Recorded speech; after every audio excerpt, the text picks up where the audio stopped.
تكتي علماء عالمين على رسول الله وعلى آله وصحبه أجمعين. أما بعد، السلام عليكم ورحمة الله تعالى وبركاته. على رسول الله وعلى آله وصحبه أجمعين. أما بعد، السلام عليكم ورحمة الله تعالى وبركاته. waxaynu soo gaarnay nadwadii ama su'aalihii iyo jawaabaha qayb ka mid ah muxaadaraadkii noo soo bilowday shalay galab. waxaan ilaahay mahadiisa subxaanahu wa tacaala in ilaahay subxaanahu wa tacaala ummaddan uu ku siiyey meel walba oo ay tagtay culimo caalimiin ah oo rabbaaniyiin ah oo u helan inay u faahfaahiyaan waxa iska dhexgalay arrimaha diinkooda iyo adduunyadooda. runtii waa nasiib dad fara badan laga qadiyey, loona baahan yahay shukrigeeda in lala yimaado. qodobka xiga, in su'aalaha la weydiiyo ahlu cilmiga qur-aankay mansuus ku tahay, nabigana salawaatullahi wasalaamu calayhi sunnadiisa waa ay ka buuxdaa. waxay u baahan yihiin su'aalahaas marka in loo qaato cilmi ahaan ee aanan loo qaadanin in culimmadu waxa ay ka yidhaahdeen keliya laga ogaado, oo su'aasha uu qayrkaa weydiiyey ta adigu aad weydiiso isku siday ku anfacayaana waxaa laga yaabaa su'aal qayrkaa ka timid inay kaaga anfac badato tii adigu aad qabtay. marka su'aalaha iyo jawaabahooda iyo duruusta baxaysu waa iskabayaan, oo su'aalaha iyo jawaabahooda waxay dhammaystir u yihiin casharadii culimmada ay bixiyeen, bal meel ka fog bay gaaraanoo wax laga yaaba inaysan culimmadu u tadarruqin ama aysan u lexanin bay dadku su'aalahan usoo weydiinayaan. marar badan marka waxaa la yidhahdaa su'aaluhu waa ka xiise badan yihiin casharada, laakiin arrinku inuu intaas noqdo maahane waxaan laga jawaabayo waa wax khuseeya diinkeenni weeye, oo wax khuseeya aakhiradeenni weeye. waxay u baahan tahay in loola tafaaculo oo loola tacaamulo waxaas waxyiga ku saabsanee diinta ku saabsanee laga soo jawaabiyey ifticelinahayo si la mida sida loola tafaaculahayo duruusta. labada sheekh baan insha allahu tacala haddii ilah yidhahda su'aalaha aad soo bandhigteen aynu u soo gudbinaynaa, ayaga ayaana ka jawaabi doona biidn illah. saa'ilkan waxa uu leeyahay sheekh, nin ilmihii isagu uu dhalay inkiray oo yidhi ma dhalin, isagoo xaaskiisa ku xumaynaya, ninka xalkiisu sidee buu yahay? sheekh yuusuf.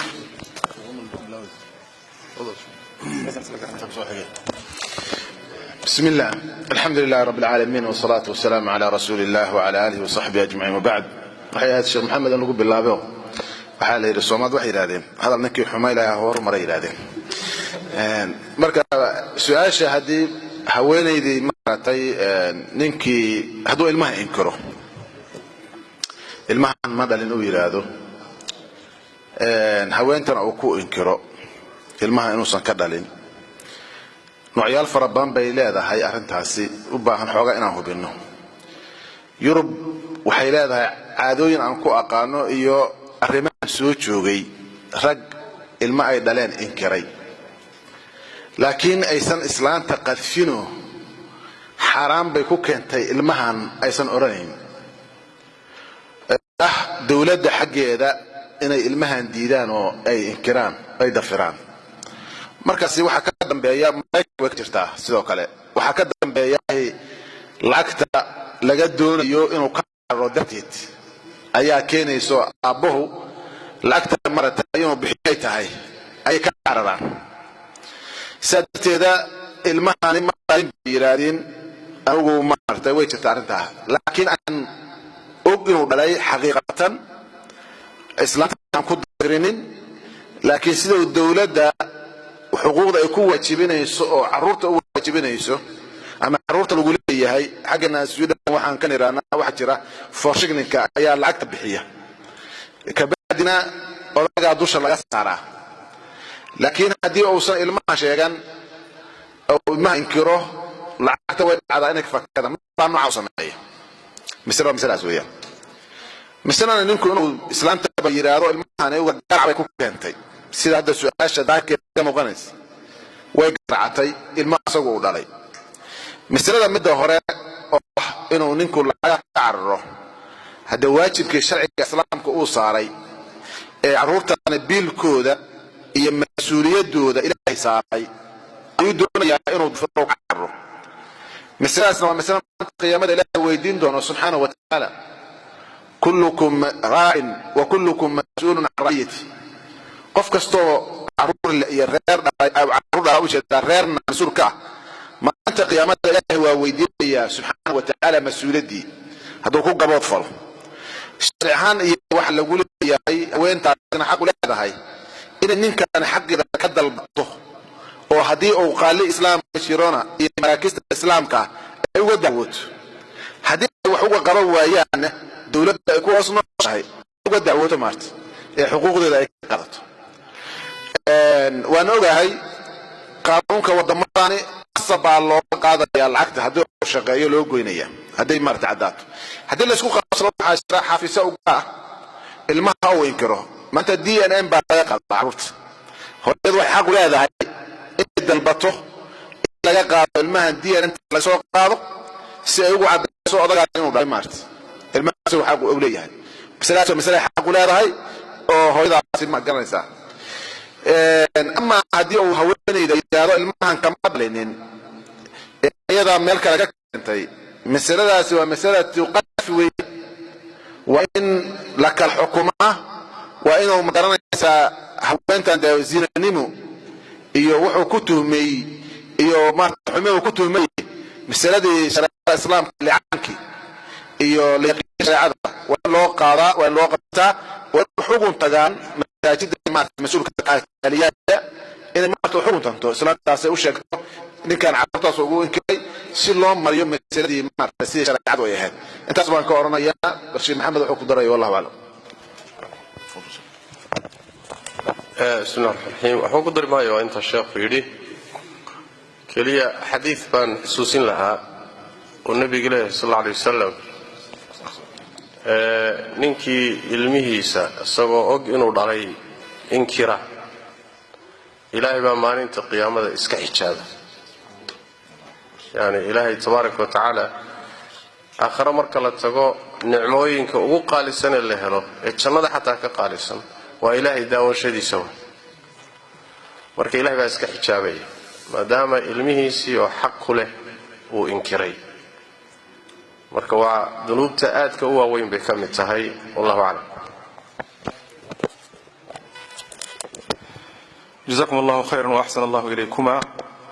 شيخ محمد waxa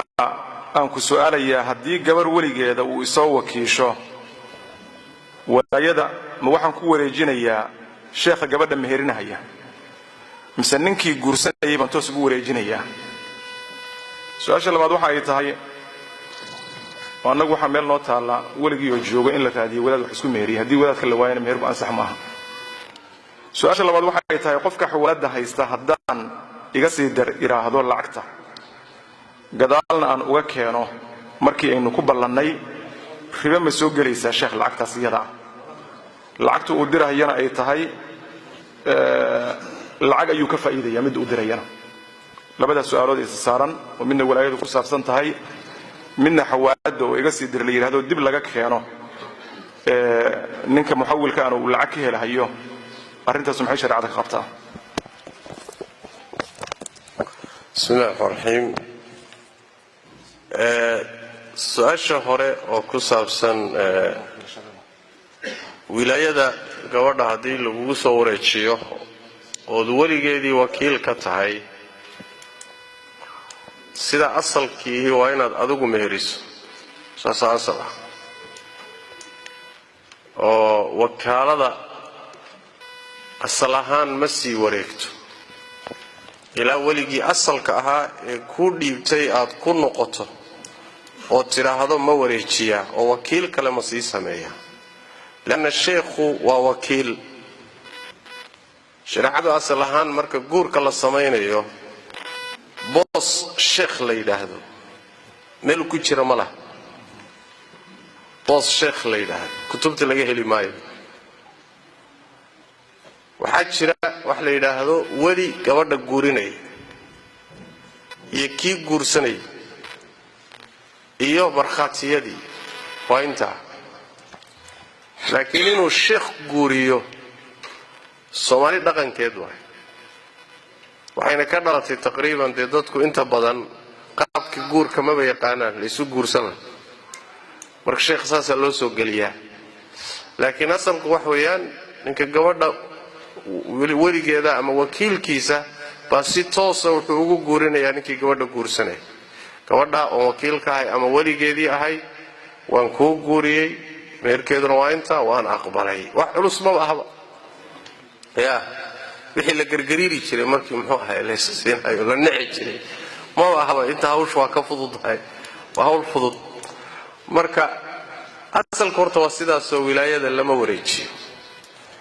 laakiin curfiga Soomaaliga markaan hadda dib ugu noqdo taqriiban waxaan isleeyahay dib ma leh inaad sheekha ku wareejiso waxaan ka qaadanaynaa weliga gabadha weligeeda markuu adiga kugu soo wareejinayo wuu og yahay inaad sheekh ku wareejin doonto xagee buu ka ogaaday curfigaasaas dhaqanka Soomaaliga ah baa wuxuu yahay gabadha inuu sheekh meheriyo sheekhana lagu wareejiyo wilaayada taqriiban marka waxay u badan tahay markuu aabaheed wilaayadeeda kugu soo wareejinayo jaa wuxuu ku leeyahay adiga wakiiliga ee sheekha u dhib sidaas oo kale ka dhiganta oo al-ma'ruuf 'urfan kal mashruut shartan oo kale ka dhiganta maadaama dhaqankeenu sidaas yahay lagana yaabo inuu waligu sidaa ku tala gashan yahay dhibaato male inaad sheekha ku wareejiso adigu oo wakiil ah inaad sheekha ku wareejiso oo guuriyo inaad adigu toos u guurisana way ka sii fiicantahay mas'alada labaad oo ah xawaalada iga sii dir arintaasi baadhis baan ku sameeyay natiijadeeduna waxa weeyaan ma banaana ila 3 mukhalafo oo sharciya ku jirta oo mid kamid ah riba ay tahay iga sii dir dib baan ka keenay xawaaladaha Soomaalidu way ku shaqeeyaan lagamana karo dadkuna ma daayaan iyaguna ma daayaan oo qaar kamid ah intay ii dirsadeen oo baxti nooga soo sameeyeen oo soo sameeyay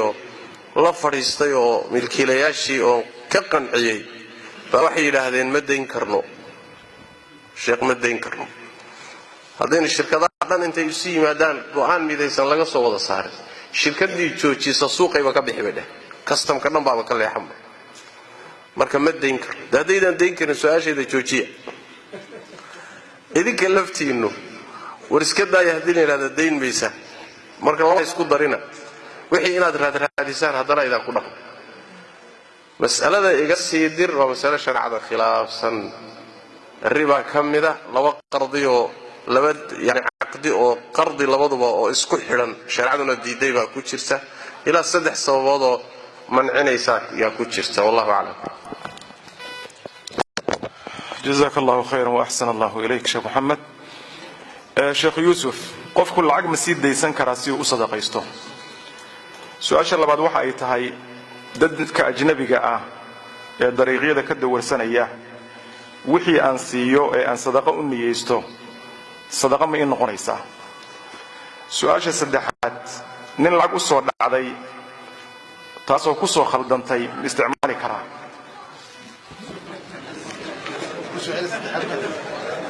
لا خلدن با soo dhacdo isaga aan u soconin marka afka ma iska marin kara buu leeyahay bismillah waxaan u maraynayaa waa Soomaali sida dadku ay yiraahdeen baraayo waxa uu damidii ka qoslida leeyahay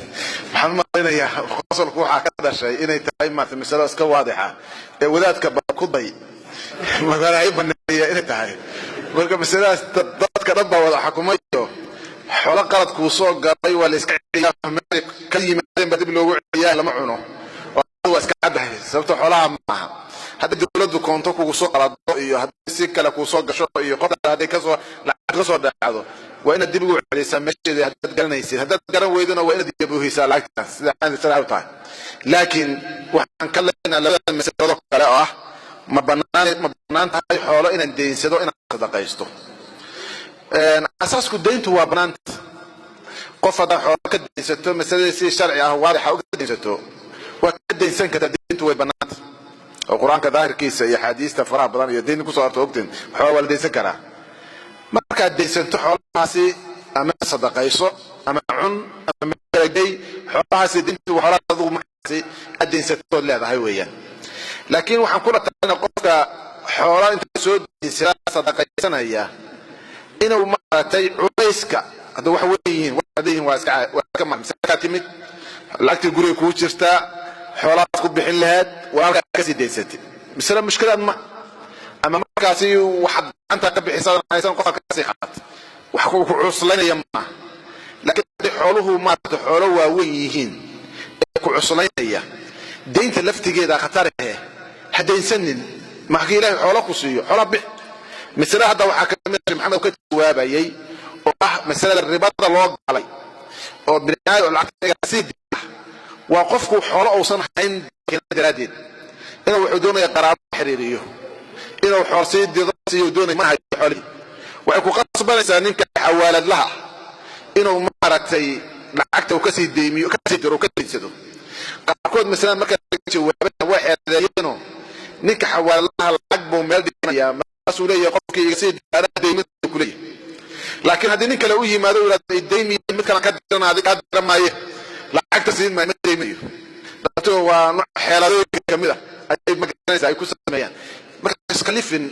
Allah naso in la wasaha deyntu waa laftigeed wax weyn deyntu hadaadan awood u lahayn sug ilaahay xoolo markuu ku siiyo subhanahu wa ta'ala مثلا ترى الله لكن حولت ديسته وقف عادي حركات ديسته مساكن ما توكل كديسته ورالك وصل قيسن كيسا مثلا وتعسوا من تاسوا يا مثلا مثلا الله بعد احضر ان دور سنيه او رومانيه يا مراكي ما طنا فجيتك فديه wax ma siin kara waxaan ku siiyo sadaqad ma yihiin laftigood مثلا صدق كوران ka jawaabay sheekh maxamed waa tacliijiyay kiyo sadaq ashirki hadda laftigeed tamaam ana la weydiiyay su'aash marka dadkan meeshan jooga aqoonta lana badanoodu waa dad daagis isticmaala bay badan yihiin ta qofka muslim kana sheekh maxamed baa ku tacliijiyay qofka muslim kana haduu sheega hatta u isticmaalay suxul laba sika loo kulmay ma garayo maanta wala taawanu ala ithmi wal udwan bayna qofka dadkan hadda daagis iyo waxa yaalo isticmaalaan xoolahaas hasiin oo uu kalmayn hadduu qof yahay markaas baahan oo duruuf gaar haysto dirkaaga ama maarta gaal kala ogtaa inay baahi haysato qofkaas saxanka u sameeyay waa sadaqo insha Allah taala جزاك الله خيرا واحسن الله اليك شيخ يوسف شيخ محمد gabadhan waxay leedahay nin baan isku meersanahay waan wada shaqaynaa aniga iyo ninkaba isaga oo aanan ogeyn qof baahan wax ma ka tari karaa ani dabcan xoolaha shaqaysa weeye mise sadaqaysan karaa haddaan se u sheegin ma dhib bay leedahay su'aasha labaad gabadha markii ay haydo masjidka ma soo geli kartaa 6 maalmood ee shawaalka ee fadliga faraha badan lagu sheegay miga gudaysaa 6 maalmood ee aan haydka qabay ee ramadaanka iga tagay haddii aan dhex geliyo su'aasha saddexaad diintu maxay ka qabtaa baasaboorka aan wato oo magaca igu qoran uu sanahayn kaygii in aan baasaboorka ku xajiyo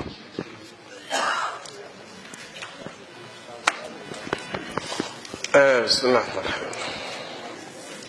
mid hore oo ku saabsan inay xaasku xoolihii guriga loogu dhiibay ama biilkii ay wax ka sadaqayso iyadoo ninkeedu uusan ka warhaynin xadiis baa jira bukhaariga muslimka ku yaalo nabigu sallallahu alayhi wasallam hadday haweentu xoolaha ninkeeda wax ka sadaqayso iyadoo oo wax fasaadinaynin inuu wax kharibaynin ajir buu leeyahay iyaduna intii oo kale leedahay isagoo ajir buu leeyahay uu soo shaqeeyay iyaduna ajir bay leedahay way bixisay xadiid kala jiro oo isagana sugan oo tilmaamaya haday idankiisa la'aantii ku bixiso taasi waa haduu idankiisa ku bixiso haddii idankiisa la'aantii ku bixiso xadiis baa jira tilmaamaya isaguna ajir buu leeyahay iyaduna nisbay leedahay meesha waxa ka muuqata marka way bixin kartaa laakiin waxa ka fiican inay idan guud haysato ama ay ku kalsoon tahay inuusan waxba ka qabin sadaqaynta talabaad waa inayna sadaqada ay bixinayso ayna fasaad keenin oo dhibaato u keenin fasaadka waxa laga wadaa inay wax kharibto waa inay danta ayna ujeedadu ahayn oo dumar baaba qaarka muxuu ahay wax u bixinahayaba inay ninka ku dhibaan qaar kood waxa laga yaabaa yuusan guursanin bay isleeyihiin markaasay xoolo tirahayaan marka dee taasi sadaqa ma waa nin la xaluufinayo xiniyaha la jarahayo waa marka غير مفسدة بالنبي صلى الله عليه وسلم وين wax fasaadinayn talabaad waxoogaga ay bixinayso waa inuu biilka ka go'i karo oo gurigii iyo biilkiisa iyo masruufkiisa waa inaysan dhaawacay dhibaato u geysanay quyuuda iyo shuruuda hadii la helo dhib ma leh insha Allah ta'ala su'aasha labaad ee ku saabsan haweenta cadada qabta masaajidka ma fadhiisan karta waa mas'ala khilaafiya runtii jumhuurtu waxay qabaan culimada badankood inaysan fadhiisan karin bay u badan yihiin مسألة نص كعب لما أدلة waa lagu muransan yahay mas'alahaana waa lagu muransan yahay saas daraadeed waxaan dhihi lahaa duruuf keenta oo laga maarmi waayo inay jirto mooye ha iska ilaaliso gabadhu laakiin haddii duruufi ay jirto markaas waxa weeyaan masaladuna ijtihaadiye ay tahay lilxaaja markaas waa la dhihi karayaa masalada xigta ay saddexaad waxa weeyaan shawaal iyo qallaha qalla lagu lahaa qallihii lagu lahaa lixdii shawaal ee bisha soomi lahayd ee sunnada ahayd ma ka dhigan kartaa oo ma ka wada gudaysa ma ku wada gudaysa jawaabtu wax weeye maya ma gudayso waa inaad qallihiina gooni u soonto lixdii bariye shawaalna gooni u soonto maxaan saa u leenahay xadiidkan ka qaadanaynaa nabigu wuxuu yidhi sallallahu alayhi wasallam من صام رمضان ثم أتبع 6 من شوال كان كصيام الدهر روحي رمضان صومه لح شوال أنا راعية سنة كورن سوى صومي بكدقين سيكون إيمانيسا لأن الحسنة ب10 أمثاله وحيكون إيمانيسا حسنada halkii khayr marka la timaado 10 goor baa lagu labanlaabaya 10 goor baa lagu labanlaabaya xisaabta markaad fiiriso bay ku soo baxaysaa fahamka ah in loo baahan yahay ramadaan oo dhameystiran iyo 6 sunno ka baxsan say ku iimaanaysaa markaad ramadaan wada soonto bil baad soontay bishii markii 10 goor lagu labanlaabo waa 10 bilood sooma sanadkii meeqa ka laaban 2 bilood lix bariyo shawaala markaad soonto 10 lagu dhufto lagu labanlaabo iyaduna waa 2 bilood sooma sidaas aad 12 biloodba ku soonto haddii marka ramadaankii wax ka dhimanaayeen aan dhahan mesela 6 bari baa ka dhimanaa lixdii bari baad shawaal soonto qalaysay bil umbaad marka soomanta sooma bishii markii 10 lagu dhuftayna waxa soomantahay 10 bilood waxa meeshii wali ka sii maqan 2 bilood baa ka sii dhiman saas daraadeed xadiidka daahirkiisa waxa laga fahmayaa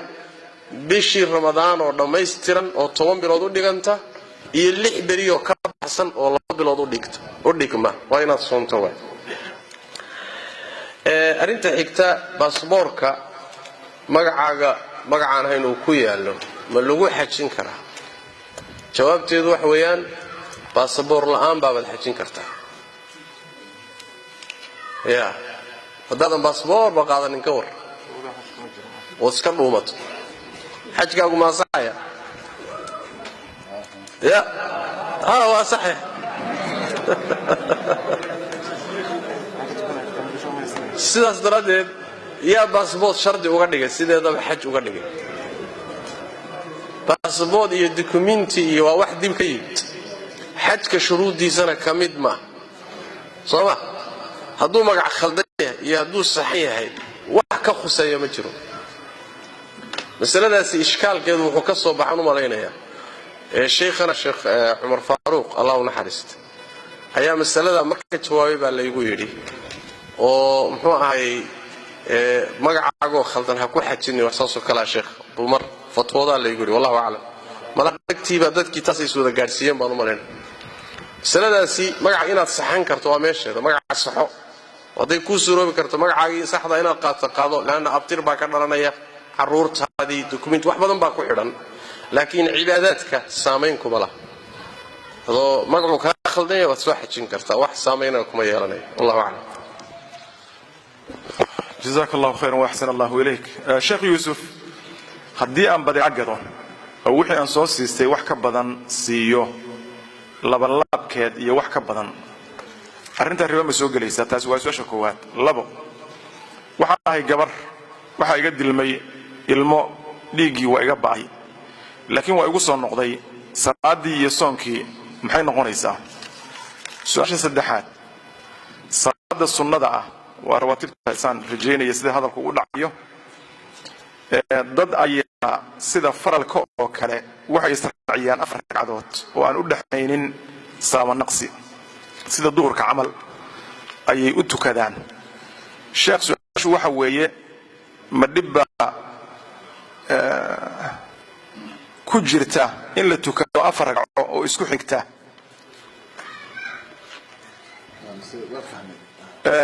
su'aal kale maxay xikmada ku jirto in wax walba midigta laga bilaabo, sida jiifka marka la seexdo, cuntada marka la cunayo, guriga marka la gelayo, masjidka marka la gelayo, midigaysigii sunnada ku soo aroortay nabiga sallallahu alayhi wasallam uu jeclaa xikmad ka dambaysa maxay tahay? afartaas su'aalood sheekh soo dhow. ilma iga dilmay, dhiiggii marka iga yimid waa iga ba'ay, haddana dhiig kale hadda iga yimid oo igu soo noqday, marka seebaa salaadii iyo soonkii iyo aan ka yeelayaa? بسم الله. qofku badeecada uu iibinayo masalada koowaad oo ah badeecada haddii qofku uu ribix badan ka helo ama uu laban laabo, dhaladan baan iibinayaa 1 yuuraan ka soo bixiyey 20 yuuraan gaday, waxa weeyaan wax mushkilaad ma laha, iskaaliyaad ma laha. qofku waa u furan yahay suuqa ribixa intuu doonto inuu saarto. xaalado gaara laga soo reebaaho wixii maaragtay qofku markaasi oo dadka ixtikaar ku samaynayo ama loo dhimanayo ama dhibaato ay jirto, markaas baa la soo dhexgelin karayaa. laakiin sida caadiga ah qofku xor buu u yahay badeecadiisa sicirkeeda. sidaas waxa weeyaan xadiiska nabiga ku yimid calayhi salaatu wasalaam, ilaahay baa huwa al-musa'ir subhanahu wa ta'ala. waxa soo haray dhiigga islaamta caruurtu ka soo dhaceen ama ka soo dilmeen, dhiiggii waa iga go'ay ay tiri maaragtay, oo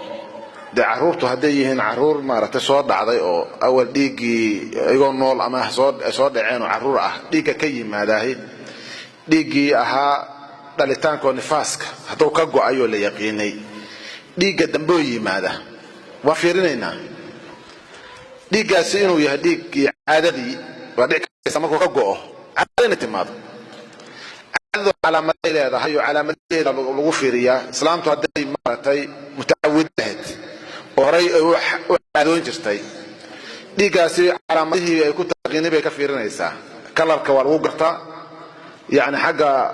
urka waa lagu gartaa, jirkeeda iyo dareenka way ku gartaa, xagga zamanka iyo muddadana waa lagu yaqaanaa. dhiigga caadadu dhiigyada maartay calaamado badan buu uga soocan yahay, oo xataa ma garanaysaa dhiigga suma fariisto sida dhiigyada kale. haddii uu marka caadadii uu noqdo calaamadihii iyo waqtiga caadada uu leeyahay, dee caaday ka dhigaysaa dhiiggaas. haddii uusan calaamadihii caadada uusan lahayn, waxaa laga soo qaadayaa inay waxay kale istixaado iyo dambil faa'id uu noqdo. marka cibaadooyinkii waxaan u jeedaa labada xugun, hadduu caadi yahayna cibaadooyinkii waa joojinaysaa. haddii uu maaragtay dam faasid yahayna waxa weeyaan waa cibaadaysanaysaa oo salaadii iyo way dukanaysaa oo way soomaysaa. sidaas intaas baan oranayaa uga gudbaya. masalada afaraad ama saddexaad baan oran lahaa sunnada oo la dukado 4 ragcadood oo la isku xijiyo 4 la dukado. mashkaalkaas wuxuu ka dhashay madhabka xanafiyada ayaa maaragtay sunnooyinka saa isugu xijiya. aalad waxay ka mid tahay agtidooda. waxaan u malaynayaa dadka qaarkood inay marka arkeen xanaafta saa u sumaysana duhurka 4 ka horeysa inay wada xiriiriyaan, maalan 4 ka dambaysa marka qaarkood ay wada xiriiriyaan. arrintaasi waxba ishkaaliyaad ma aha. asalku waxay tahay salaada laba ila dukado, laakiin hadduu qofku xiriiriyo waxba ishkaaliyaad ma aha. arrintaasi riwaayada qaar tilmaama ma jira, laakiin marka xanafiyada ayaa noocaas qaba. maxaa wax kasta midigta looga bilaabaa oo midigta loo amaana annabiyu sala allahu alayhi wasalam kaana yuxibu tayamun alayhi salatu wasalaam atayamun nabigu wuxuu jeclaay wax kastaba khayr ah midigta in lagu qabto cidda tiri maxaa wax kasta midigta loogu qabtaa isma wax kasta midigta loogu qabto ee waxa fiican in la yiraahdo wax kasta oo wanaagsan in la yiraahdo ergaas sax te waxa xunba bixda lagu qabtaa saxaabada bixda sagaa wixii xun ma garanaysa bixda lagu qabtaa laakiin waxa wanaagsan oo baa midigta lagu qabtaa midigta asxaabul yamiin maanta qiyaamada kitaabka midigta la iska siiyaa qiyaamada ma garanaysa muslimiinta wanaagsan dadka wanaagsan waa asxaabul yamiin weeyaan xagga cilada marka fiiriyo awalan qofka muuminka ah muslimka ah cilaati ma ahan cilla ma aabudo wuxuu aabudo khaliq amka ilaahay uu qaataa subhanahu wa ta'ala ina shayalka qarkood findhishid oo aad hoos u gashid oo aad tiraahdo cilladu sababtu maxay tahay marka qod waa weeyaantaas oo iimaanka qatar ku noqoto dhici karaysa muuminka runta ah Allah haduu sheega faro rasuulkiisuna uu sheego alayhi salaatu wasalaam soo gaarsiiyo kabacdi inuu maartay su'aalo kale oo yiraahdo maxay u dhacdo maxaa loo yiri waxa tusinaysa amar qaadashaan amar dawla waa mudaacib yiraahdo militariga ma la isku baa wad qaadanaysa su'aal ma weydiin karaysa خلقك أبوي سبحانه وتعالى وله المثل الأعلى وما كان لمؤمن ولا مؤمنة إذا قضى الله ورسوله أن يكون لهم الخيرة من أمرهم أو أن تكون لهم الخيرة من أمرهم ضبط قرضت بعض هدي الله يا رسول قرآن قال مؤمنكم مرة دوشم لها إنه بشيء باربار وعلوين كيس صار يرادوا سمعنا وأطعنا إنما كان المؤمنين يدعون الله ورسوله يحكم بنا يقولوا سمعنا وطعنا مؤمنكم إنه يرادوا وما قالنا ولا تجيبني ولا يلا خير رسالة القرآن كعايي إن إذا سمعنا وعصينا وما وديدني وعوجه إذا مثلا أنا كنت ومثلا تربية إنه قفكوا شيء جوه جانسمه حديث أمر كلا سيو أصل وحكة مسكحة إيمانك وحكة سموه الكلام وحيلا وعشر عن مسكحة إيمانك قرين قرآن القول وعوجه إذا أنت نقطة سوى النقطة مهم أخوفك مؤمنك تصلي ذاتك قاركود سيجار نبى سيجار سكنافي دكتورك وحكوا إذا سيجار كعدد كانسر بعد كقاعدة سيجارك واسكت دافع إلا ذو قرطيو إنه كانسر كينيو سيجارك كانسر وكعريو سكت دافع لأن مثلا واحد الله شيء الشريعة الإسلام كسيجارك إنه حرامي هاي مركز وحول سكت دافع الله إنه كحرمي لا بقى في مسكو مدبا مركز حاجة إيمان لأن وحوقت إيمان كسدادت لأن وحوقت عبس شو نفسه سو عبسنيه يالك الله شيء كان إلا ذو كحرمي كان إيمانك كحرمي وحلا يرهيني كسيجارك الله حرمي لا وسلم واسكت في بول إلى ما دام محاربين لأنه واحد لقوا يري خنزير كذا هني بكيس بكتيريا كوشرت عندي بكتيريا سوق بقى يسكف كعب سنة مسكون مدبا مسكون مدبا مركب ساس مغاص وعشرين كتر بيونا أما مديك تحقق هذا وتفاؤل بير هذا العلماء اليوم ومرتي ونق مرتي هذا يصير ونق مديك ونق لقوا قطعه أصحاب اليمين أنا نقطعه إلى كتاب كان مديك هسي مقرن إنسا خيراتك ومن تفاؤل بير هذا نو وصادال ونق هذا كذلك رأس مالك أنت أسمع الله وهي مرتي خاطك سمينا إله نوضع في محمد باندي بالهج بس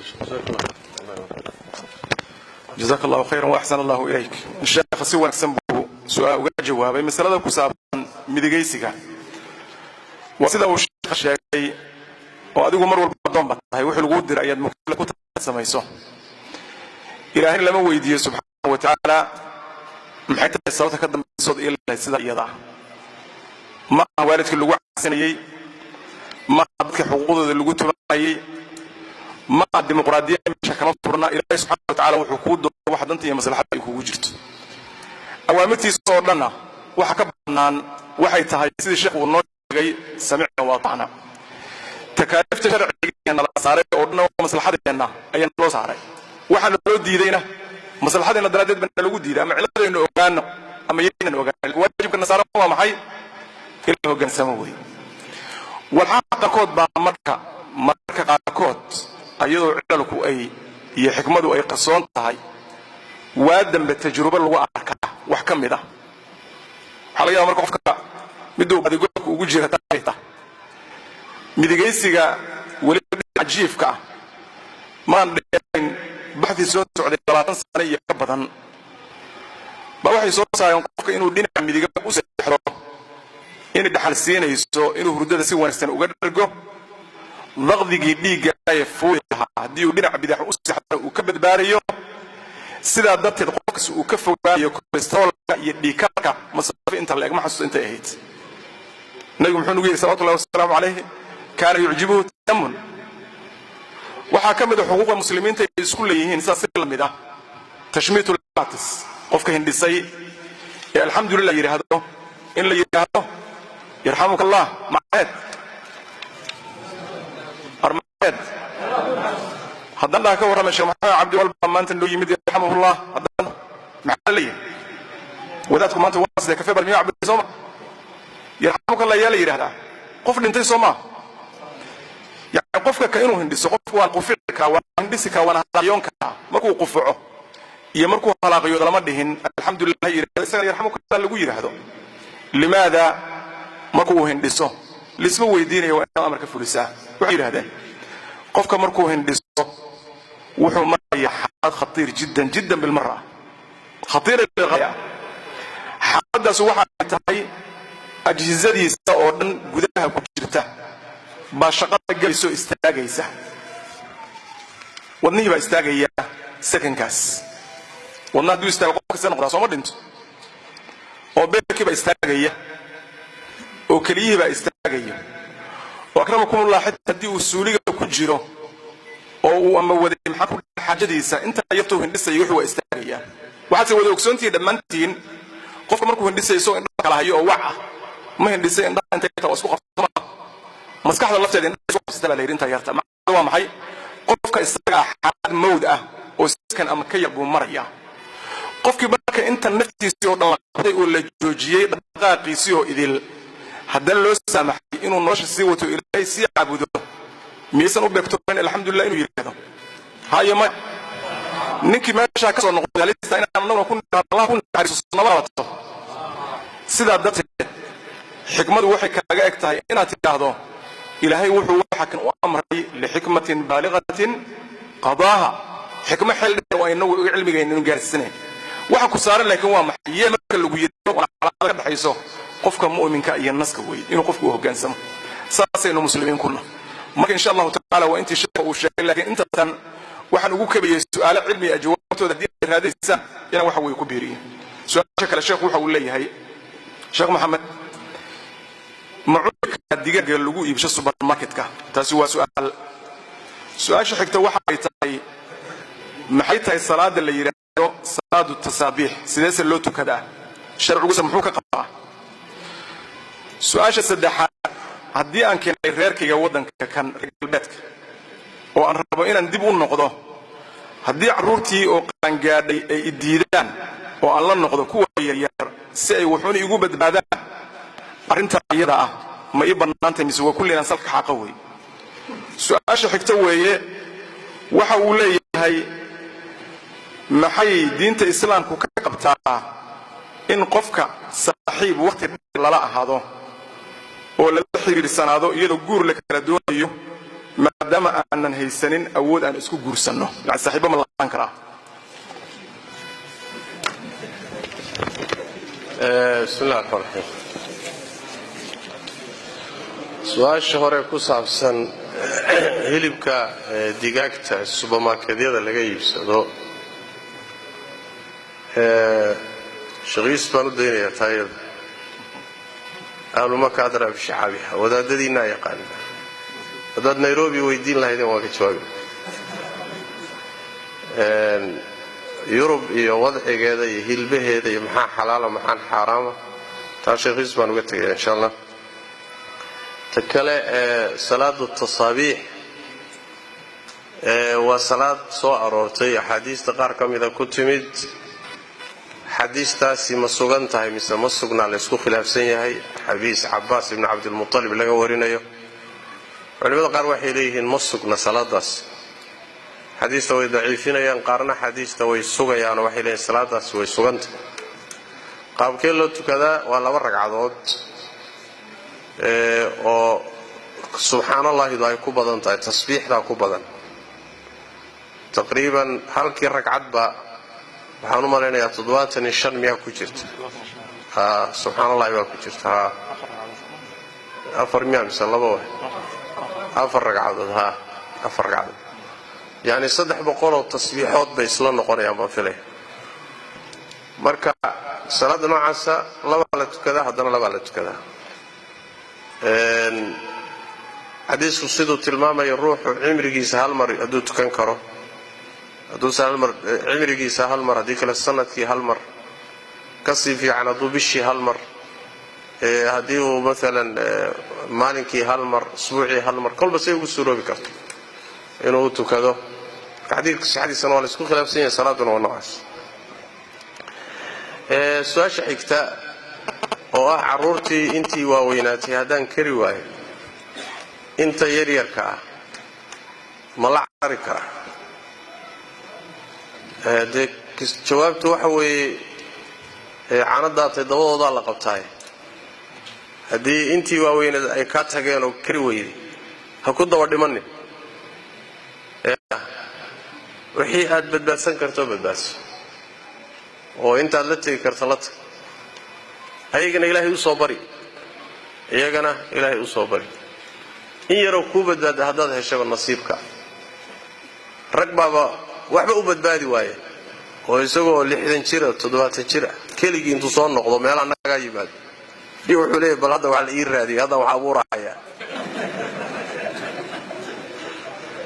kulli wuxuu abuurayna meesha uu kaga tagay kala tage oo kala carare oo balaa waxaasay kala raaceen mariga adiga qaar badbaadsan kartaba qaar kala carar inta badbaadso shariicadu waxay leedahay sax kuwan mas'uuliyad ka saarnayd shakina mala inaad sabab ku leedahay oo dambigoodaad wax ku leedahay laakiin dhibaato hadday dhacdo dhibaatada lama sii kordhiyo waa la khafiifiyaa wixii aad khafiifin karto marka iyagana ilaahay u bari ilaahay inuu hanuuniyo inta aad badbaadin karta yaryarna badbaadi baan ku dhihi lahaa tan kale oo ku saabsan saaxiibnimada guurka ka horeysa haddana iska dheer tabarna waa la isu laayay anu ma aqaano diintana kuma arkin dad ajnabiya oo saaxiiba ah oo rag iyo dumar ah rag iyo dumar saaxiiba nahay ajnabina waan kala nahay luqadaas aan saxsanaynba asalba saaxiib shariicadu waxay tiraahdaa oo isticmaashaa ninka iyo xaaskiisa wa saaxibatihi wa banihi saaxiibta waa xaaskaaga laakiin naag ajnabi ka saaxiibku ma aha shaqana isku wadi luqadaasi waa luqada meeshan isticmaalka halkan ay ka turjumaysa ma saxsana labada ruux waxa loo gol yahay haday guur iska damacsan yihiin inay is arkaan oo kulmaan isku qancaan tabcan wada hadlaan waa u bannaan tahay laakiin intaa wixii ka dambeeya inay guurkii ka guda galaan ama intay ka helahayaan wax uga suuroobahayo sida ku kala joogaan laakiin xiriirka saaxiibnimo oo laga yaabo inuuba saaxiibnimada ka gudbo oo xiriir caadiya ka gudbo oo ogsoonay dhalinyaradu meesha ayada inay ku fitnowdo oo aafad fara badan ka dhashaan arintaasi waa sharcan mamnuuc waay laana shariicadeenu xikmadeeda ka mid tahay dhibaatadu intayna dhicin bay ka hortagtaa guriga intay ridiisa lagu furo ha gelin lagu dhihi maayo tay ridii waa furanayso oo iska geli maysid ma iridana waa laga xidhi ha gelina waa lagu dhihi sooma yani dambi macsiyada iyo zinada dhicitaankeeda intayna dhicin baa laga taxadaraya insha Allah muxuu ahaay khalwada iyo gooni noqoshada dumarkii ajnabi kala fogaada isdhexgalka muxuu ahaay sheekada iyo hasaawaha khaldan kullu dalika waxa laga taxadaraya xumaanta dhicitaankeeda marka arintaasi halisteeda ay leedahay runtii dad badan waa ku halaabeen waxayna sabab u noqotaa dhalinyaradu inay runtii isku kharibanto ay marar badan sabab u noqotaa ama si kale bay khalad u galaan wallahu a'lam. جزاك الله خيرا واحسن الله اليك. شيخ يوسف سؤال الشيخ عمر سoo celiyay mucuni ka digaaga lagu iibsho supermarketyada adiga askar insha Allah ta'ala saailkan waxa uu leeyahay oo su'aasha labaad waxa ay arday badanaana ma haleelo salaada jimcaha marka maxay ka qabtaa diinta inaan duhur caadi ah iska tukada maanka jimcada ma banaan tahay in aan markasta qofkii aan wax isku qabanaba ugu dhaarto magaca alle anigoo doonaya inaan qanciyo saailkan kale waxa uu leeyahay lacagta cidda ay aan qaato sadaqa hadii aan ka bixiyo ajir ma ka helayaa waalidkay hadii aan xaq uga deese ma banaanta diintu maxay ka qabtaa caruurta aad dhashay inaad u dirto iskuul ay la dhigtaan caruur gaar ah waxaan maanayaa su'aalihii Yurub oo dhan Sheekh Yusuf bay dhinaciisa noqdeen mar hadduu Sheekh Umar iska riixay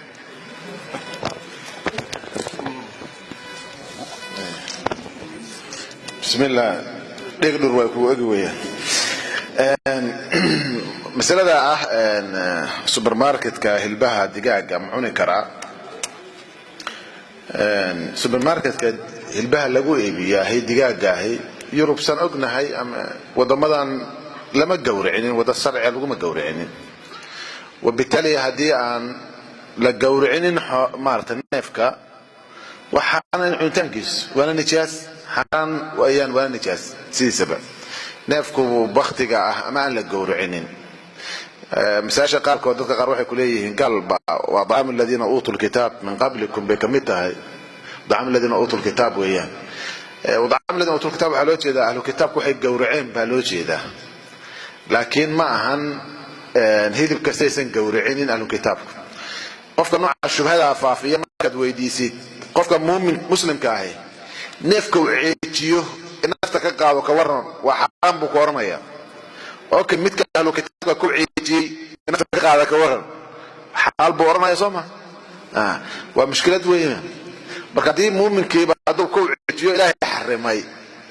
قال متكو عيتيو وكسيدين والمنخنقة والموقوذة والمتردية والنطيحة وما أكل السبع لما أنت تنقل القرائب مثل الدليل لما أنت حرام وبقتي بقى قدام كشاجة بقتي حرام أنه غير حتى هو نجاس أصل كذونا هالبها إيو دمر كبا أصل كحرام تصل واحد سادتي إذا قف قلب كوعون أيوه وإنه أسكاب في رياء أدوة حدراه لأنه أصل وضن كمحبل لما تدورعه ودل إيو كورنتو على الجريه وياه إنه هو ما تحول سفيع لوج ورعي وعونه الحمد لله هالبي وبديهم لورد من مايو وحويا كلون إيام ملاينا ملك استيالين راشنكو واسكب بوحة ثلاجة ويد بوحة حويا ما أنت واحد الله لورد من مايو ماشي ميالين أو ما تضروا رأي دباتوين وما هي صدق كماشي نجوجا هالبحة جودة بس أنت خبروا جود بيا صلاة الجمعة مثال الله بعض صلاة الجمعة وحديثا صلاة الجمعة واشق إياه كما سوغاري كرأه إن الظهر اسكدوا كذا ملايي هاي صلاة الجمعة قفك مقيم كأه قفك فيو قانقار كأه عن مسافر كأهين حور كأه ودن أندقن صلاة الجمعة واجب بيكوتها وفرض عين صلاة الظهرنا معه جمعة صلاة جمعة اللي يرادها للدكذا ما عنده جمعة الظهر لما دكذو سيدة بقى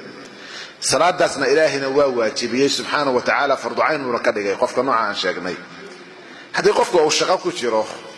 شقاقه كيري ميسو صلاة الظهر صلاة الجمعة إنك قاضه أو مارتا شقاق كذا أو تيكريو قرآن كسيدة إلهي ذلك سفيريا إلى وحوليه يا أيها الذين آمنوا إذا نودي للصلاة من يوم الجمعة فاسعوا إلى ذكر الله مع شغل بيع شغل وذاروا البيع بإلهي سبحانه وتعالى بيعنا مرة كذا هذه مرة هذه موضوع هذه جمعة شغل بيع وشغل وقت قاعد تبى قطع سجايات هذه إلهي سبحانه وتعالى بينا قاعد إنه ما لنتاسي جمعة واحد شقيسته وحاران مكسر هذا الدكاني وحشقيسته وحرام ويان salaada jumcadana waajib bay kugu tahay haddii aad tiraahdo duruufta waddankan waan ogahay way jirtaa laakiin waxaan taraa idinku siinayaa waddankan duruuftiisa haddii aan siday tahay ula dhaqanno oo ilaahay aan ka cabsanno ilaahay faj buu inoo furayaa waman yattaqi allaha yajcal lahu makhrajan wayarzuqhu min xaysu laa yaxtasib waxaan idhahdaa hadda jeer muslimiinta yurubtan degan jarmalka iyo denmark iyo skandinaviyanka iyo meelahan degan markay yimaadeen shaqooyinka ay qabanayaan hadday runta u sheegi lahaayeen aniga jumca dukadaa saacadahaas jumcada kuma jirto shaqada qaban maayo mar horay maaragtay asalka loo ogolaan lahaa inay jumcada ninkan waa muslim ha loo daayo jumcihiis la odhan lahaa laakiin mushkiladu waxay ka dhacday dadku inaysan in badan oo ka mid ah aysan kala jeclayn saa darteeda waxaan odhan lahaa qofku markuu gelayo heshiiskaba ha u sheego inuu dukado salaada jumcada waddaas waxay noqonaysaa waddo wanaagsan dadka aan u furto oo ma garanaysa lagu xisaabtamo haddii kale sidii ninkii cigal shidaad laga sheegay ayaa noqonaynaa sanka inta suuxaanya ka martay baa u ooyey markaa loo idaa layidhi suuxaanya dadka ma cuntee markaasuu waxaan ogaynaa sun cunine sankaygan waxaan ka baqawda halaaqmayn inuu noqdo يعني سي بولا هو سهلا لغو مارتين يا مسلمين لكن هذا ميل سوى تاجان الى الجمعه واجمعوا يهود بالود يسبت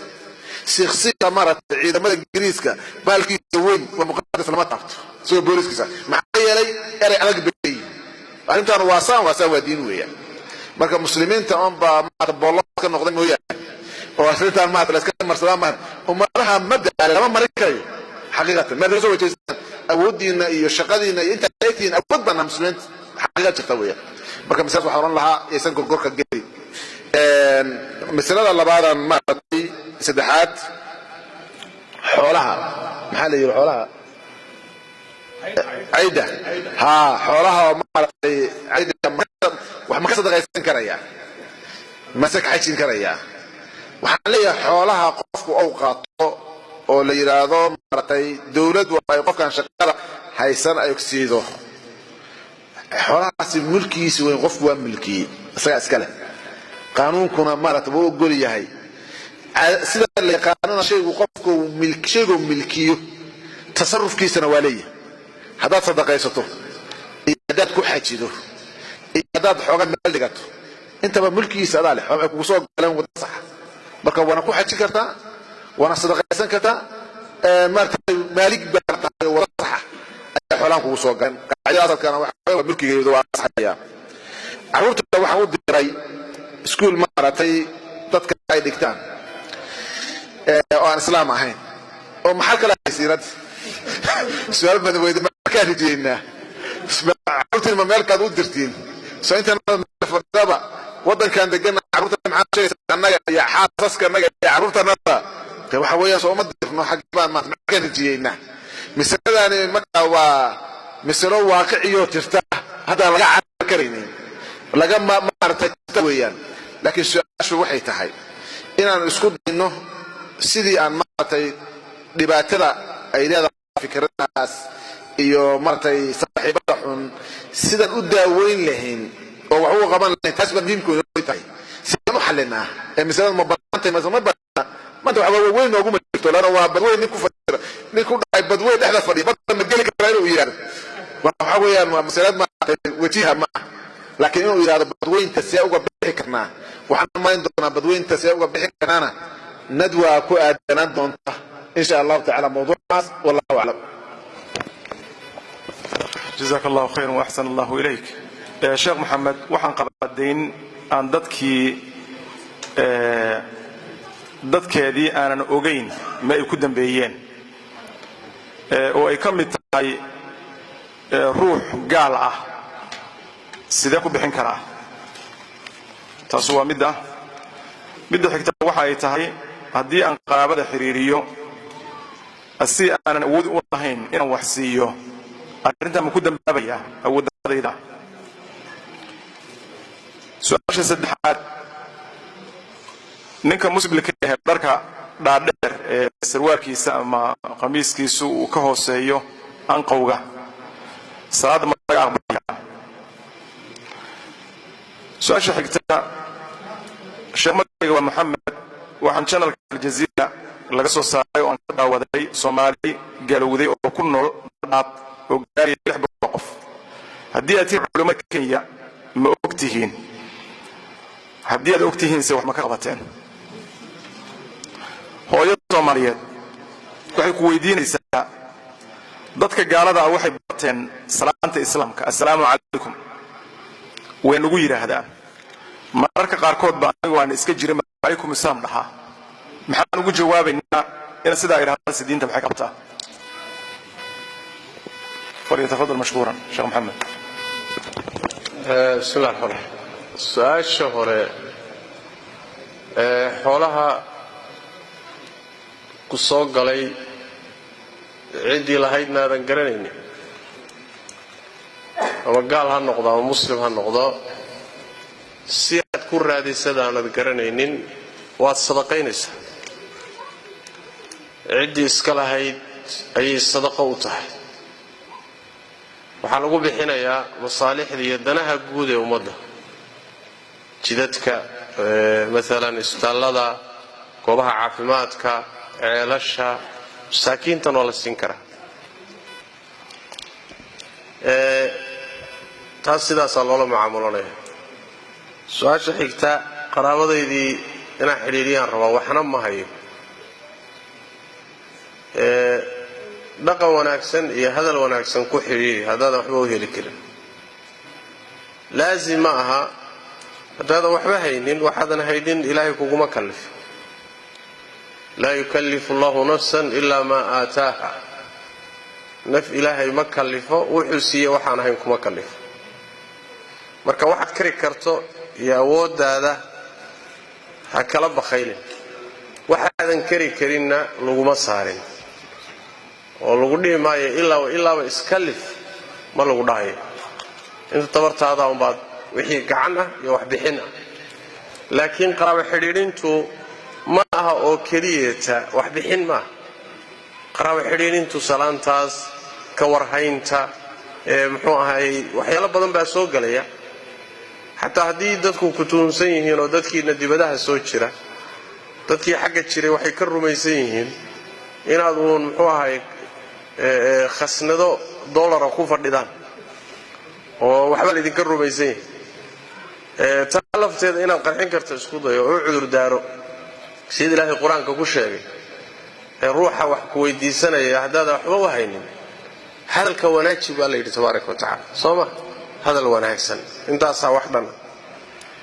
qodobka xigaayay ruuxa musbilka asalaadiisa musbilka waxa la yidhaahdaa asal ahaan labiskeena waxyaalaha shareecadeennu ay nidaam kaga dejisay buu ka mid yahay ragga labiskiisa iyo dumarka labiskoodaba haddaan nahay ragga muslimiinta labiskeena ama sarwaal ha noqdo ama macawiis ha noqoto ama khamiis ha noqdo lama ogola inuu aanqowga hoos u dhaafo ya aanqowga inuu hoos u dhaafo soo aanqowga lama fahmay ya maxaa la dhahaa qarqoob iyo anqow waa kala duwan yihiin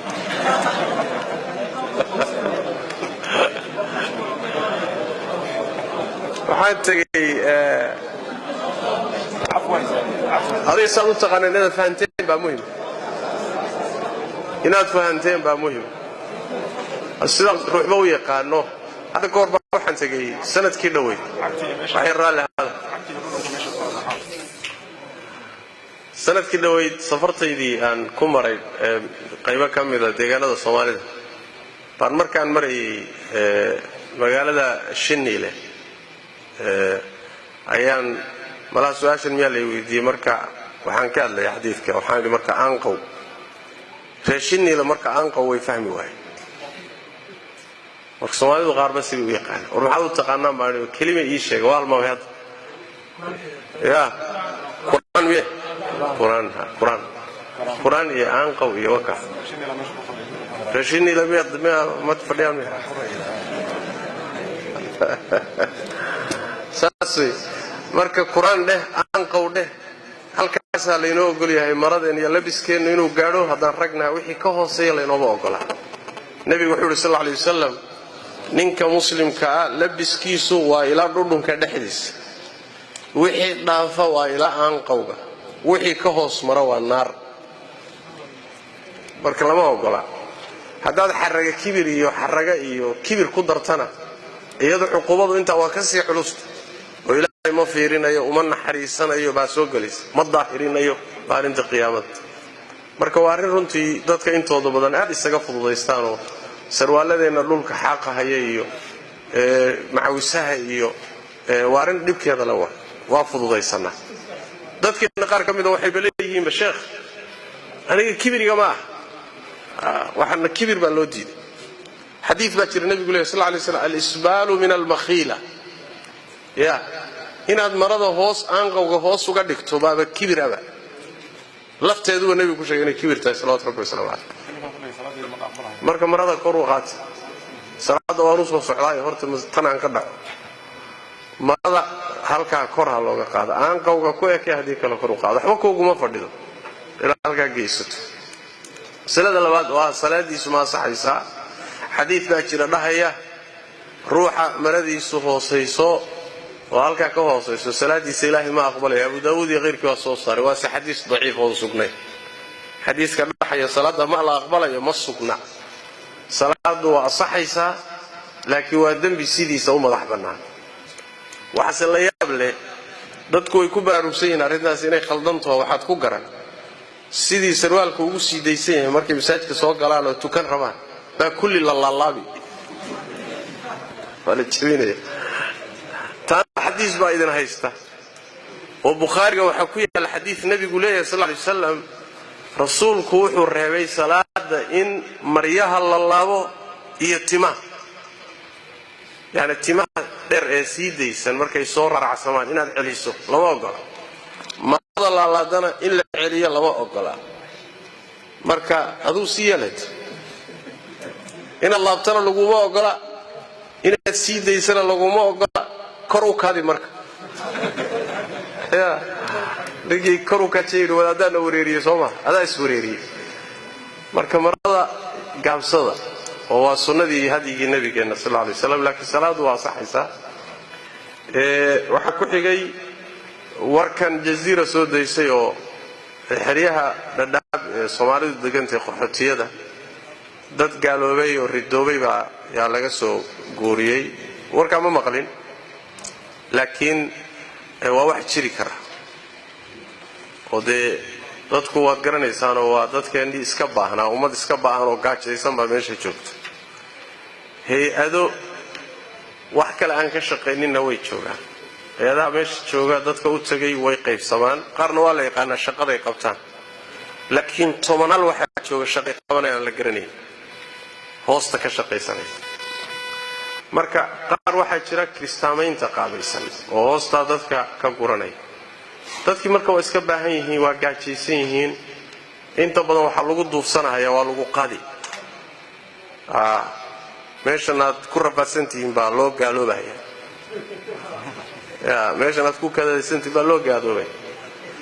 waa jiraan marka laga soo tago xiriya qaxootiga Nairobi oo kale kaniisad baa jirta Soomaalidu ku leedahay oo la yaqaano dadka gala Soomaali baa u badan ridowdo diinta ka baxay rag odayaal oo tiladaacay leeyihiin ay ka hadlaan oo diinta ka faafiyaan waxay leeyihiin rag culimo oo kala u ah Soomaali ah isbitaalada looga faa'iideystaa oo isbitaalada mishinka sida mid la yiraahdo Nasreed iyo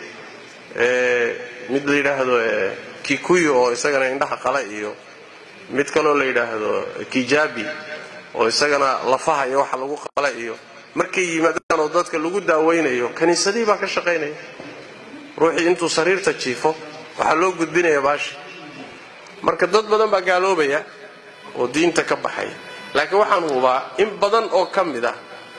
hunguri baa u geynaya mooye kumayna qancin saas baradeed markay soo tagaan oo meeshan ku soo gaadhaan way isaga tagaan qaar badan laana ujeedadu waxay aad ku jid marti afadaasi marka way jirtaa halkan kaliya ma aha qaxootiga kaliya ma aha Kenya kaliya ma aha xataa wadankii bay ka jirtaa wax badan baa qarsoon oo waxaan banaanka lagu abuuray gudahana waxba lagu abuuray waa la kala shaqaysanayaa adiga waa la kala shaqaysanayaa ilaan bilaash ma wax caalamkani wax bilaash ma jiro marka maxaad ka qabateen kolleyda wacyigelinta wax badan oo waxa la qaban karaa waa in dadka la baraarujiyo la wacyigeliyo intaa ka badan oo muxuu ahaayey runtii la samayn karaa ma jirto baahida iyo dhibka aad u weyn su'aasha u dambaysa waxa weeyaan haddii galku salaamo ruuxaan muslim ahayn assalaamu calaykum ku yidhaah maxaa loogu jawaabayaa nebigu wuxuu yidhi sal alla alay wasalam wacalaykum ugu jawaaba wacalaykum taasi haddii ay kula fahmaan marmar baa laga yaabaa inay fahmaan oo gartaan oo u qaataan habaar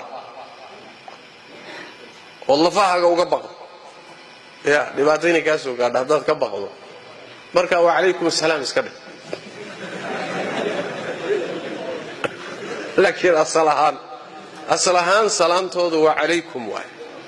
wacalaykum culimada qaar baa tafsiir kala gelinaya waxay leeyihin haddaad hubsato inay salaan saxa ku salaameen oo assalaamu calaykum wacalaykum assalaam inaad tidhahda dhib kuma jira qaar baa dhahaya haddaad ka shakido waxay ku dhaheen unbaad markaa wacalaykum dhahaysaa culimada qaar saa dhahaya waa jiraan laakiin badankood waxay qabaan inaan la salaami karin salaanta wacalaykum assalam anna calaykum assalam maxay tahay nabadii korkaaga ha ahaato salaamtaasi waxay xambaarsan tahay macno qaaliya saas daraaddeed nabigeena sal alla alay wasallam markuu hiriqla ninkii la dhihi jiray boqorkii ruum markuu waraqda u diray oo dhambaalkii u diray oo diinta ugu yeedhayay nebigu sal alla alay wasallam ma dhihin assalaamu calaykum ma dhihin laakiin wuxuu yidhi assalaamu calaa man ittabaca alhuda assalaamu calaa man ittabaca alhuda salaantan waxaa iska leh dadka mu'miniinta ee ilaahay hanuunkiisa raacay marka asalku waa inaadan wacalaykum assalaam dhih اللهم ظروف خاصة ضيت بعد ما شيء والله أعلم. جزاك الله خيرا وأحسن الله إليك شيخ محمد عبد أمل سائلكم وحول لي هاي أما وحن مرنا يقف دمر إلى تهاي وحن كشقي ماشى اللي وحنا يا شيخ يوسف سؤال نسكره ماشى اللي وحنا يدك واوين مرقي كراه رجع واوين موقبين كراه مركب ما كبدلي كراه تسوى سؤال su-aasha xigta waxay tahay waa waxaan deganayay meel halkan u jirta 2 saacadood maxramna ilma socdo marka haddii aan imi halkan khayrku ka socdo ma dhib iga soo gaaraya tareenka sama ku tukanka salaada su-aasha saddexaad waxay leedahay waxaan ahay gabar dhalinyaro ah 14 casho ayaa dhiig iga socda salaadii ma tukanka ma doomi karaa 14 casho dhiig socda way ورمشي قبل اليوم بيتر سألكم واحد ولا يجي شيخ واحد ربا شوالك مياه الإسرائيلية اللي حد مع الموت مسوالك الأجر جاي كراه سؤال شو قدام بيسألك واحد ولا يجي شيخ الله قبل ولا هي ويقرأ إن من قراه محريرين كراه يجي المهورة مسي أمرتي كراه سؤاله رأي رب شيخ ويصل مرين هيا سؤاله شيخ يوسف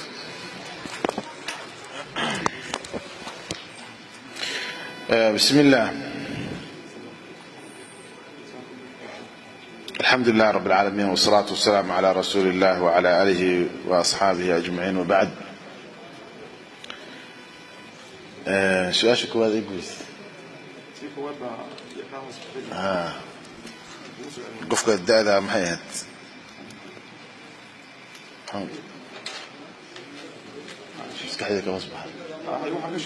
dadka waaweyn dadka waaweyn ayaan ka shaqeeyaa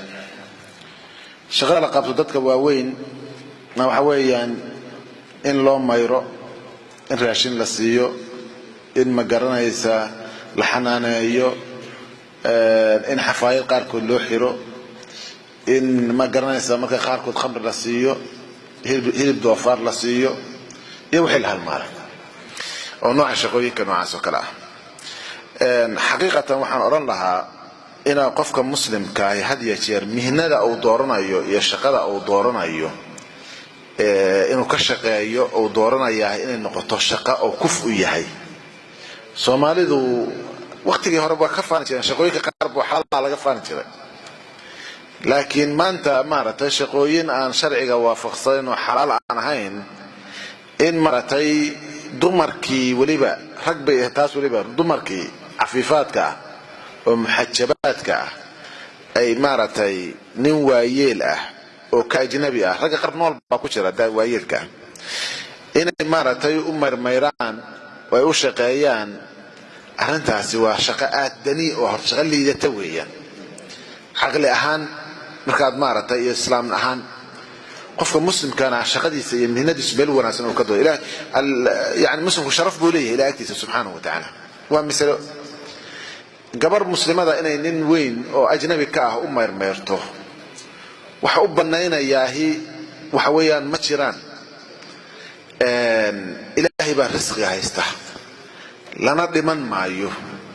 qofkuna hadda raashinkaaga ilaahay baa kuu qorayo raashinkaagu iyo biilkaagu ciwaankaaga adiga baa kaa ugu ogyahay nabigeena ka sugnaatay calayhi salaatu wasalaam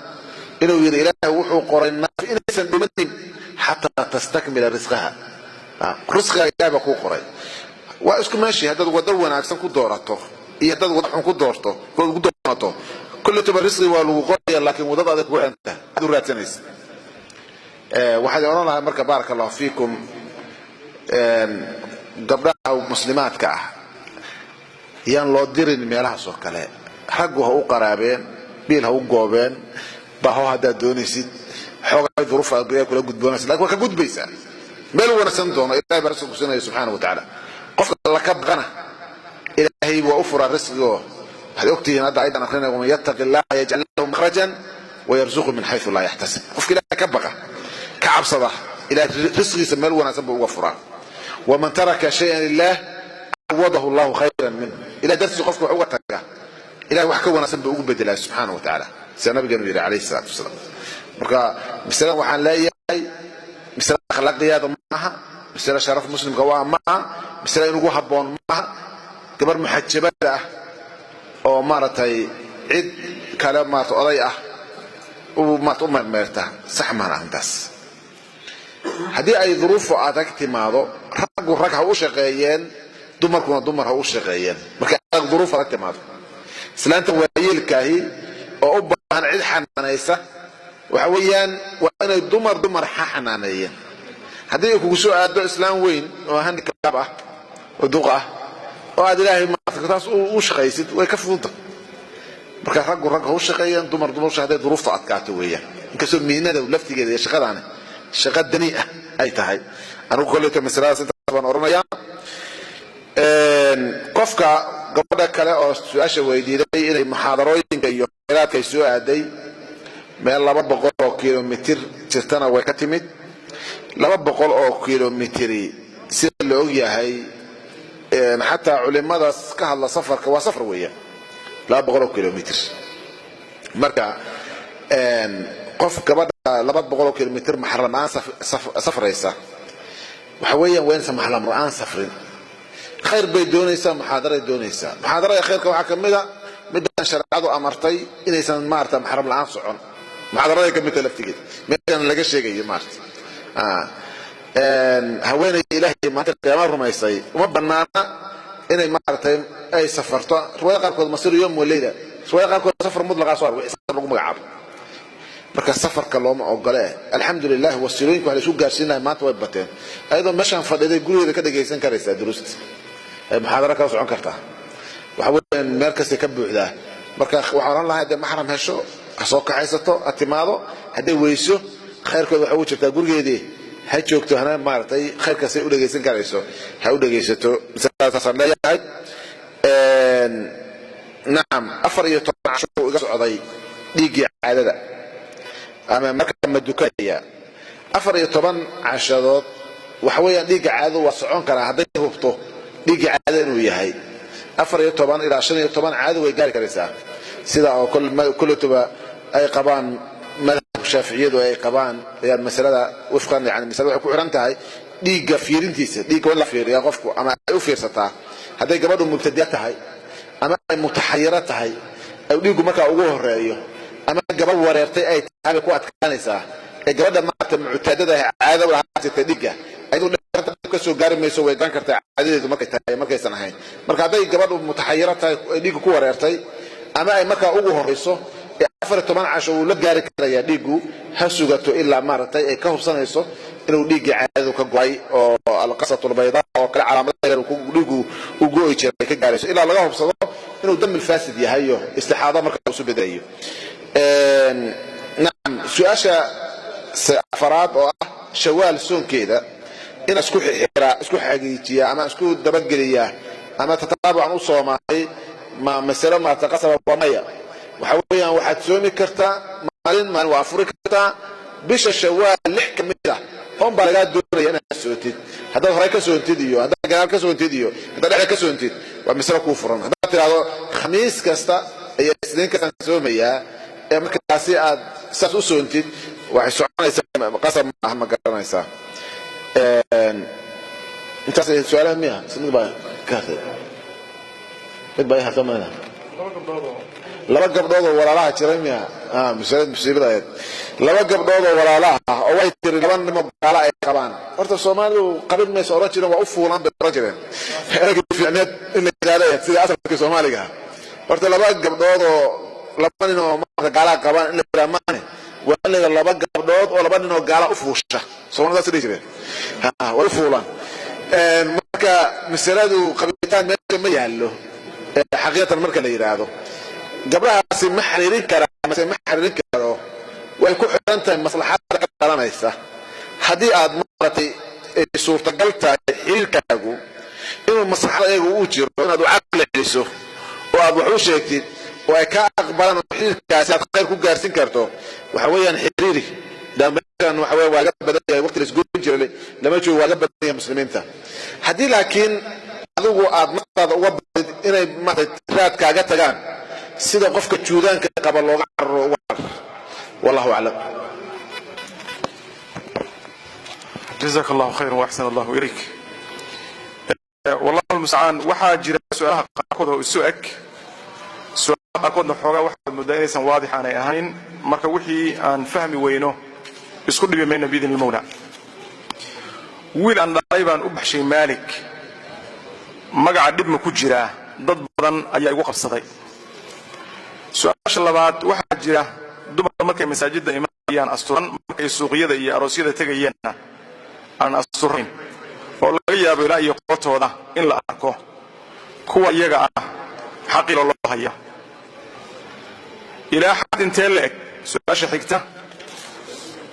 ayay shariicadu bannaysay isku tallaalka ilmaha ama isku shubka shahwada ninka haddii aanan haysan dhakhtar muslim ah maxaa ii bannaan dhakhtar gaar ah howta iyada ah ma qaban karaa saddexda su'aalood insha Allah ta'ala Sheekh Maxamed Cabdi Umal ayaynu hordhigaynaa bismillaahir rahmaanir rahiim su'aasha hore jawaabtu waxa weeye dib ma leh magaca Malik waa la bixi karaa aymadii salafkana rag baa la dhihi jiray saxaabadii qaar baa Malik la dhihi jiray marka waa magac caadi loo bixin karo ruuxa wax dhibo ma leh su'aasha labaad dumarka markay xafladaha tagayaan ama ay suuqyada aadayaan qaawan masaajidda markay imaanayaan asturan inay masaajidda markay imaanayaan soo asturaan waa ku mahadsan yihiin laakiin tan kale oo markay banaanka aadayaan aynan asturnayn ayaa khalad ah ama xafladaha ay ka qayb galayaan asturka iyo xijaabku waa amar alle waa amar rasuul sallallahu alayhi wasallam waa sharaf iyo karaamo gabadha muslimadda waxaa la doonayaa inay xilli walba alleheeda ka baqdo shirkeedana ay asturto aynan isqaawinin haddii xafladay tagaysana waa ka sii daran tahay haddii ay magaalo aadayso oo ay dee suuqa aadaysana waa markay ugu darnayd masaajidkaaba ka yarroonba oo yara asturanba sidaas daraaddeed arrintaasi waa arrin khalad ah oo loo baahan yahay xilli walba markay gurigeeda joogto mooyaane haddayba bannaanka u baxayso inay asturkii sharcigayd ku baxdo su-aasha saddexaad oo ah in ilmaha laysku tallaalo oo ninka manidiisa iyo xaaska ukunteeda la isku tallaalo ma bannaan tahay? haddii shuruud la helo way bannaan tahay. shuruudda waxaa kow ka ah labadan ruux inay isqabaan. hadduuna xadhig u dhaxaynin saxoo inay isqabin layskuma tallaali karo biyahoodiiyo ukunta. haddii laysku tallaalana ilmaha meesha ka soo baxa wuxuu noqonayaa ilmo garac ah waladu zinaa waa abtir male. shardiga waa koobaad. shardiga labaad waa inay ku dhali kari waayaan dariiqii saxda ahayd, dariiqii caadiga bini aadamku ku tarmi jiray ee sariirta in lagu kulmo ahayd, waa inay suuroobi weyda inay ku ilmo dhalaan. shardiga saddexaad waa in la hubiyo la xaqiijiyo waxa la isku tallaalayo in ay yihiin biyahoodii oo ina meesha wax kale soo gelin. shardiga afraad markii ilmaha ukunta iyo biyaha la isku tallaalo minka la gelinayo makaanku waa inuu noqdo islaanta makaankeeda. maxaa la diidayaa? meesha hawl baa ku jirta. qaar baa laga yaabaa xataa makaankooda iyo minkoodu inuusan ku habboonayn ama uusan qaadi karin ilmo. markaasaa waxaa la sameeyaa na kaloo uu qabo ayaa minkeeda loo geliyaa. ukunteedii iyo biyihii ninkaa la ysku abuuraya markay isla falgalaan baa inta la qaadaa waxaa la gelinayaa na kaloo uu qabo minkeedaa la gelinaya. saasuu ku dhalanaya. markaasaa waxaa la leeyahay tii ilmo la'aanta ahayd baa dhashay. marka waa wax la ysku kabkabay soo maaragti. xaggan min buu ku koray, ukunta mid baa iskale, minka mid baa iskale, biyahana ninkii baa iskale. wax dhan laakiin xadhig baa isugu xidhanoo way is wada qaqabaan.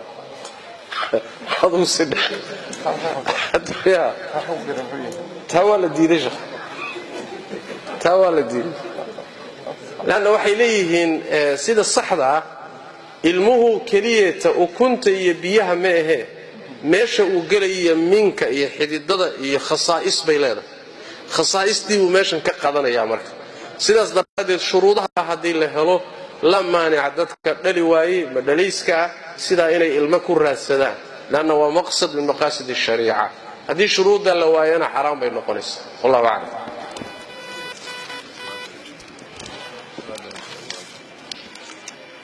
جزاكم الله خيرا وأحسن الله إليكما مشايخنا إلهي سبحانه وتعالى كأجر سيو. waxaan maranayaa xayn su'aalaha wali sii harsan oo ka badan intii hadda aynu soo maray. macallin xuseen baa lagala tashanaya in la sii wadi doono iyo in kale, laakiin intii aan soo gaarnay intaas weeye. alla subxaanahu wa tacaala ha nagu anfaco cilmiga iyo fataawaadka culimmadu ayna siiyeen. rabbina ha naga mid yeelo min aladiina yastamicuuna alqawla fayattabicuuna axsanah. وجزاكم الله خيرا وصلى الله وسلم وبارك على نبينا محمد وعلى آله وصحبه أجمعين والحمد لله رب العالمين.